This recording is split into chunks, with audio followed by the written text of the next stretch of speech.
오늘 우리에게 주신 하나님 말씀은 창세기 9장 18절에서 27절입니다. 교도가십니다. 방주에서 나온 노아의 아들들은 셈과 함과 야벳이며 함은 가나안의 아버지더라. 노아가 농사를 시작하여 포도나무를 심었더니 가나안의 아버지 함이 그의 아버지의 하체를 보고 밖으로 나가서 그의 두 형제에게 알리매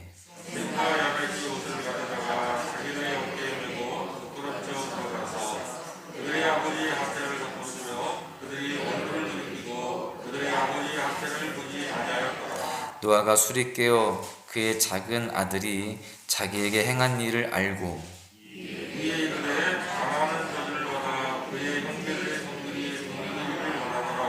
또 이르되 셈의 하나님 여호와를 찬송하리로다. 가나안은 셈의 종이 되고 창대하게 하사 셈의 장래에게 거하게 하시고 가나안은 그의 종이 되게 하시기를 원하노라 하였더라. 아멘. 할렐루야.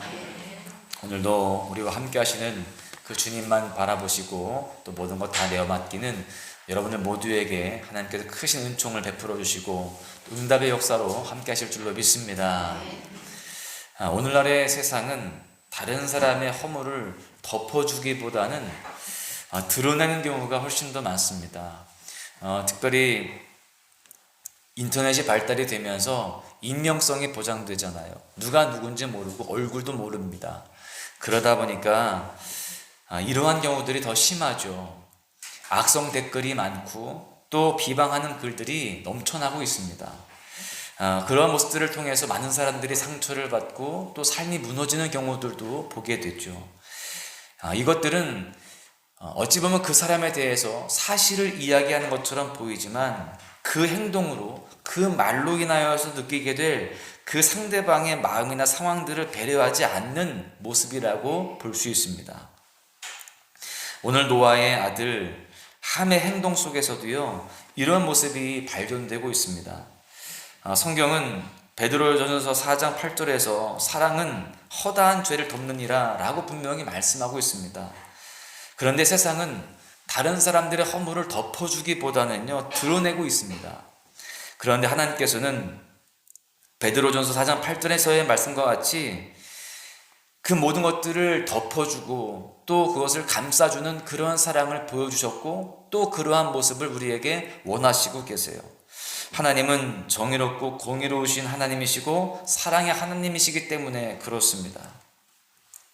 실제로 예수님은요, 우리의 죄와 허물을 십자가 위에서 다 청산하시고요, 하나님의 율법과 심판을 사랑으로 변화시켜 주셔서 우리를 덮어 주셨습니다. 우리는 그 사랑을 기억해야 되고 또한 그 사랑을 우리도 닮아가야 되는 것입니다. 오늘 본문에서 함은 아버지의 그 허물을 사랑으로 덮지 못했습니다. 다른 사람도 아니고 아버지거든요. 그런데 그 허물을 덮지 않고 오히려 다른 두 형제들에게 그 모습에 대해서 경멸과 조롱의 태도로 이야기를 합니다. 그런데 이 이야기를 들은 셈과 야벳은 달랐죠. 옷을 가지고 어깨에 걸머지고 뒷걸음치며 가서 그 아버지 하체를 덮습니다. 그리고 덮고 난 다음 돌아보지 않고 그대로 걸어 나왔어요. 그러니까 셈과 야벳에게는 그 아버지를 향한 배려와 또 존중함이 있었습니다. 잠언 17장 9절에 보시면 허물을 덮어주는 자는 사랑을 구하는 자요, 그것을 거듭 말하는 자는 친한 벗을 이간하는 자니라, 이렇게 말씀합니다. 아버지 허물을 덮어주었던 셈과 야벳은 사랑을 구하는 자, 즉 사랑을 실천하는 인물이었다라고 우리가 볼 수 있는 것입니다. 오늘 말씀을 통해서 덮어주는 사랑의 이야기를 나누면서 우리도 사랑의 사람으로 더욱더 온전해질 수 있기를 간절히 축복합니다. 오늘 본문을 통해서 우리가 깨달을 수 있는 교훈은 첫 번째로요, 하나님의 공동체는 사랑 위에 세워져야 한다라는 사실입니다. 모든 공동체, 가정이든 교회든 또 모든 우리의 어떤 관계 속에 있는 모든 공동체들은요, 사랑 위에 세워줘야 돼요. 그래야 온전해지는 것입니다. 왜 그럴까요? 하나님은 그 모든 공동체들을 사랑으로 세우셨기 때문에 그렇습니다. 그런데 그렇게 하나님께서 세우신 그 사랑의 공동체를 우리가 미움과 또 그렇게 비방하는 모습과 또 배려하지 않는 모습으로 무너뜨리면 안 되는 것이죠. 우리도 그 주님의 그 마음을 닮아서 우리의 모든 공동체들을 사랑으로 더불어서 세워가야 되는 것입니다. 우리는 다른 사람들을 볼 때 사랑이 마음의 기본이 되어야 됩니다. 어떤 사람을 보든지 사랑으로 우리가 바라보아야 되는 것이죠. 본문에서 함이 아버지 하체를 보았다 라고 그렇게 표현이 되어 있는데, 이 표현이 히브리 원어로 보시면 단순히 그냥 스쳐 지나가다가 우연히 본 것, 보려고 의도하지 않고 어찌어찌 하다 보니까 보게 된 것, 그런 의미가 아닙니다. 이것은 눈을 피하지 않고 계속해서 응시했다는 거예요. 그 눈빛을 한번 상상해 보십시오. 아버지 저게 뭐야? 응?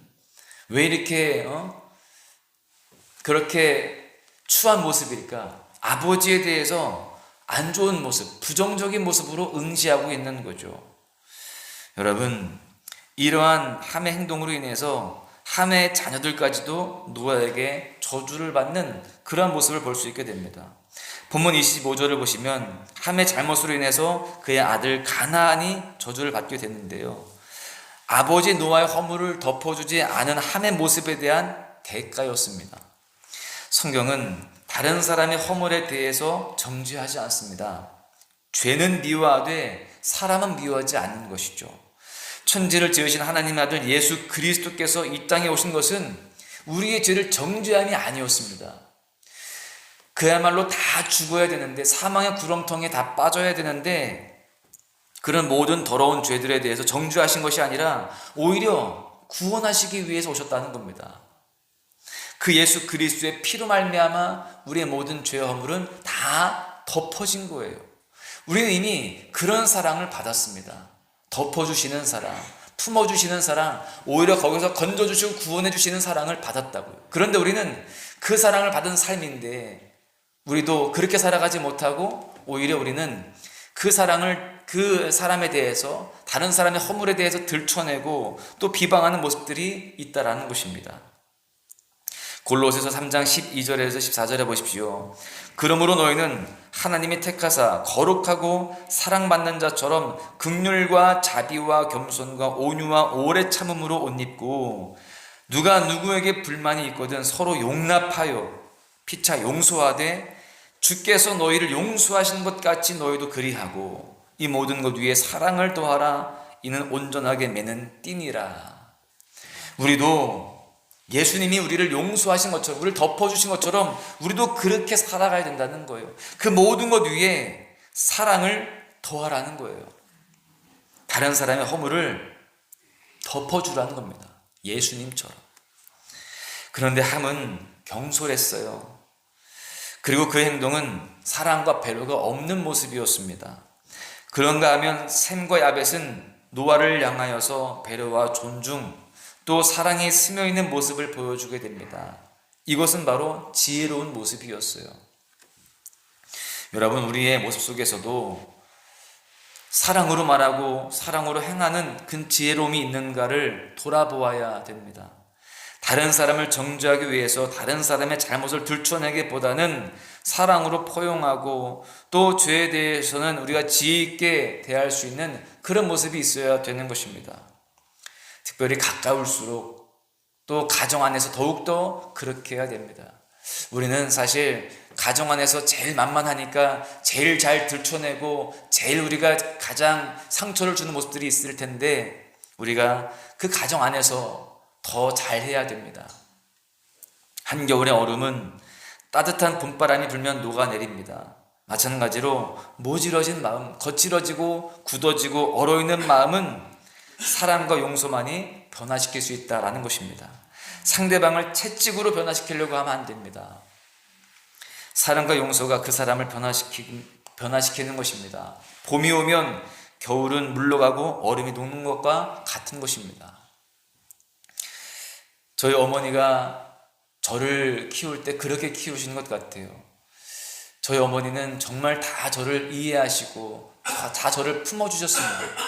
제가 이미 말씀드린 바와 같이 저의 그 허물들을 어머니는 다 아셨더라고요. 그런데 덮어주신 거예요. 어른이 되어 보니까 그것을 알게 되면서 그 어머니의 사랑이 나를 만들었구나라는 것을 깨닫게 됩니다. 그리고 그 가운데에 내가 헛되이 살면 안 되지, 내가 죄 가운데 있으면 안 되지, 그런 마음으로 더 잘하려고 하게 되는 것입니다. 저를 변화시킨 것은 채찍이 아니었습니다. 사랑이었고 용서였고 품어주는 그러한 모습이었습니다. 조지 허버트는 이런 말을 했습니다. 남을 용서할 수 없는 사람은 자기가 건너야 할 다리를 파괴하는 사람이다. 그렇게 이야기했어요. 용서하지 않으면, 품어주지 않으면 우리의 길이, 다리가 끊어진다는 거예요. 관계의 다리가 끊어지고 공동체의 다리가 끊어진다는 것입니다. 품지 않으면 다 끊어지는 거예요. 교회 안에서 우리가 서로 용서하지 않고 서로 감싸주지 않으면, 이해하지 않으면, 품어주지 않으면 여러분, 이 교회의 미래도 끊어지는 겁니다. 부흥의 다리가 끊어지는 거예요. 초대교회를 보십시오. 왜 부흥합니까? 그들은 사랑의 공동체를 이루었기 때문에 그래요.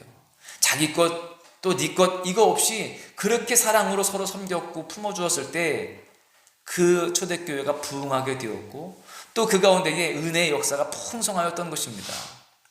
바라기는 우리의 가정이든 우리의 교회든 우리의 공동체 모든 것들이 이렇게 사랑으로 더욱더 하나가 되어지고 서로 용서하고 품어주는 그런 모습 속에서 우리가 진정으로 주님의 은혜를 더 풍성히 누리는 귀한 삶이 되어야 할 줄로 믿습니다. 빌리 제올린이 이런 말도 했습니다. 하나님은 큰 지우개를 가지고 계신다. 하나님은 용서하시고 또 그 모든 허물에 대해서 기억하지도 않으신다라는 겁니다. 기억조차 하지 않으시는 거예요. 따라서 우리는 하나님의 마음을 닮아서 사랑과 용서의 삶을 실천해야 할 줄로 믿습니다. 그래서 우리의 가정이, 우리의 교회가, 우리가 속한 모든 공동체 관계가 사랑 위에 세워질 수 있기를 주님의 이름으로 간절히 축원합니다. 두 번째는요, 나의 하나님으로 고백하는 것이 가장 큰 축복임을 알아야 된다는 거예요. 본문은 함의 행동의 대가로 가나안이 저주를 받는 장면을 보여주고 있습니다. 동시에 셈과 야벳은 노아로부터 축복을 받게 되는데요. 사실 이 오늘 본문은 함의 잘못과 더불어서 매우 중요한 부분을 말씀하고 있습니다. 가나안이 저주를 받았고 셈과 야벳의 축복을 받은 것은 함의 잘못을 꾸짖는 것에 우리가 초점을 맞추면 안 됩니다. 사실 이 말씀 속에서는 셈과 야벳이 축복을 받는 것에 대해서 예언적인 그런 성격이 있다라는 것을 알아야 되는 것입니다. 노아는 하나님의 백성들이 방탕한 가나안 족속을 정복하게 될 것임을 예언하고 있는 거예요. 무슨 말이냐? 하나님께서는 방탕한 세상에 하나님의 자녀를 보내어서 빛을 비추게 하신다라는 사실입니다. 지금 오늘 말씀해 보니까 함의 후손 이 가나안은 셈과 야벳에게 정복을 당할 것이다, 지배를 당할 것이다 라고 말씀을 하잖아요. 마찬가지로 하나님의 자녀들이 그 방탕한 가나안 세상을 정복하는 삶을 살아가야 됨에 대해서 말씀하고 있는 것입니다. 이런 의미에서 우리는 26절에 나오는 셈의 하나님 여호와를 찬송하리로다, 이 말씀에 우리가 잘 주목을 해야 됩니다. 셈의 하나님이 되신다. 여러분, 이건 노아의 큰 축복입니다. 셈의 후손들 속에서 아브라함을 선택하시고요, 그 자손들을 이스라엘로 부르시고 하나님의 백성 삼아 주셨습니다. 하나님께서는 셈의 자손인 이스라엘 백성 가운데 함께 하셨고요, 그 사실이 이스라엘 백성들에게 축복이었습니다. 그러니까 하나님이 함께 하심 그 자체가 축복이라는 거예요. 애굽에서도 하나님이 함께 하셨고 광야에서도 함께 하셨고요, 가나안 땅에서도 또 바벨론의 포로로 끌려갔을 때에도 어느 곳에서든지 함께 하셨던 하나님이 이스라엘 백성들에게 축복 그 자체였다는 거예요. 그러기에 오늘을 살아가는 우리들도요, 나의 하나님이라고 부를 수 있는 우리의 신앙이 바로 축복 중에 축복인 줄로 믿습니다. 그걸 인정하며 살아가야 돼요. 사라지는 것들, 없어지는 것들에 대해서 복이라고 생각하면서 불우하기보다 물질 다 사라지는 겁니다. 권력이든 인기든 다 사라지는 거예요. 그러한 사라지는 것들에 대해서 복이라고 생각하고 그것을 부러워하기보다는 나와 함께 하시며 나를 인도하시는, 내 인생을 책임져 주시는 그 하나님이 내 삶의 축복임을 깨닫고 하나님께 집중하며 또한 하나님께 감사하며 살아갈 수 있기를 간절히 축원합니다. 예수님만으로 살아가고 예수님만으로 충분한 인생, 그분만으로 만족하는 인생이 되어야 되는 거예요. 우리의 시선을 그분께 고정하고 그분만 바라보고 나아가야 할 줄로 믿습니다. 왜 그래요? 그분 자체가 축복이기 때문에 그렇습니다. 우리의 삶의 형편과 관계없이 그분이 나의 하나님이 되고 또 내 인생의 주권자가 되신다는 사실이 우리에게 큰 은혜이고 축복임을 다시 한번 깨닫고 이 시간도 그 주님만 바라보실 수 있기를 간절히 축원합니다. 말씀을 정리하는데요, 우리는 다른 사람들의 모습을 볼 때에 사랑이 마음의 기본이 되어야 됩니다. 사랑으로 바라보아야 돼요. 함은 경솔했고 또 그 행동은 사랑과 배려가 없는 모습이었습니다. 그러나 셈과 야벳은 노아를 향하여서, 아버지를 향하여서 배려와 존중, 사랑이 있는 모습이었습니다. 그리고 셈과 야벳의 행동에는 지혜로움도 있었습니다. 우리의 삶에 사랑으로 말하고 사랑으로 행동하는 그런 모습들이 더욱더 많아질 수 있기를 간절히 축복합니다.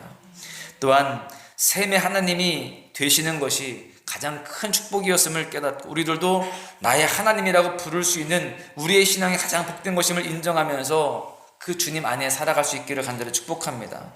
사라지는 것들, 안개와 같이 언제 없을지 모르는 그런 세상의 것들을 우리가 바라보고 집중하기보다는 나와 함께 하시고 나를 이끄시는 하나님이 우리 인생에서 가장 큰 축복이고 가장 큰 은혜임을 깨닫고 그렇게 믿음으로 하나님 앞에서 살아가실 수 있기를 간절히 축원합니다. 오늘도 주님만으로 만족하고 주님만으로 충분한 복된 인생 되시기를 주님의 이름으로 간절히 축원합니다.